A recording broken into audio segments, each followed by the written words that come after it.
Good morning friend, welcome to my YouTube channel steno dictation zone. आज तारीख है 3 मई और आज मैं आपको यहाँ पर जनसत्ता समाचार पत्र की संपादकीय बोलूँगा। यहाँ पर मैं आपको 85 से प्रति मिनट की गति से बोलूँगा तो आइए बिना किसी देरी के जनसत्ता समाचार पर संपादकीय 85 से प्रति मिनट स्टार्ट होगी 5 सेकंड बाद।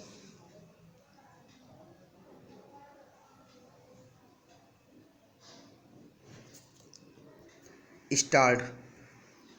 अपनी समस्त तात्कालिक व्यवस्थाओं में से समय निकालकर प्रधानमंत्री का पंचायती राज दिवस पर देश के सरपंचों से वीडियो सम्मेलन में गांवों के आत्मनिर्भर होने का संदेश देना एक बड़े नीतिगत परिवर्तन की ओर इशारा करता है।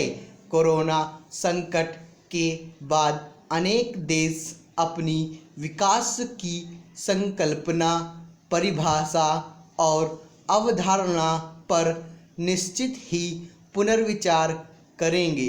भारत के लिए भी यह अपने 70 साल के अनुभवों को संकलित और विश्लेषित कर भविष्य के विश्व में अपनी स्थिति का आकलन कर और अपने देश की आवश्यकताओं में पंक्ति के अंतिम छोर पर खड़े व्यक्ति को प्रमुखता देने के लिए विकास की नई अवधारणा निर्मित करनी होगी।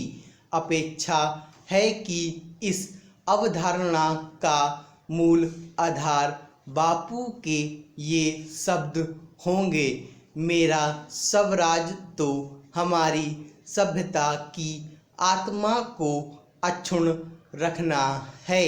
यह हमारी आंतरिक शक्ति और बड़ी से बड़ी कठिनाई से एकजुट होकर जूझने की ताकत पर स्थापित होगा। अगर ग्राम स्वराज पाना है तो तदनुसार स्वराज की राष्ट्रीय संकल्पना और व्यवहारिकता में भी परिवर्तन करने संबंधी नीतिगत निर्णय लेने होंगे। पैरा।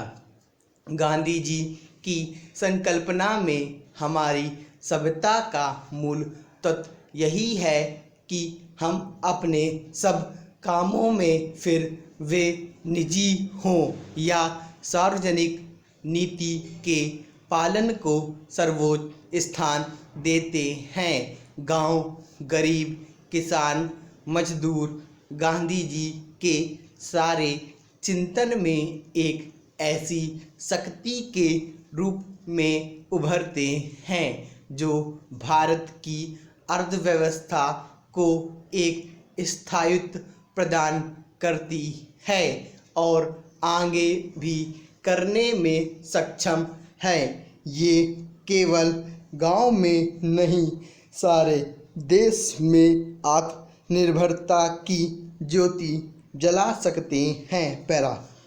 अपने मित्र पोलक द्वारा दी गई रस्किन में पुस्तक अनटू दिस लास्ट को एक रात में पढ़कर गांधी जी ने दक्षिण अफ्रीका में अपनी जीवन शैली को जिस आत्मशक्ति के आधार पर पूरी तरह बदल दिया, उसे यहाँ याद करना भावी नीति निर्माताओं के लिए वैचारिक स्तर पर समीचीन होगा।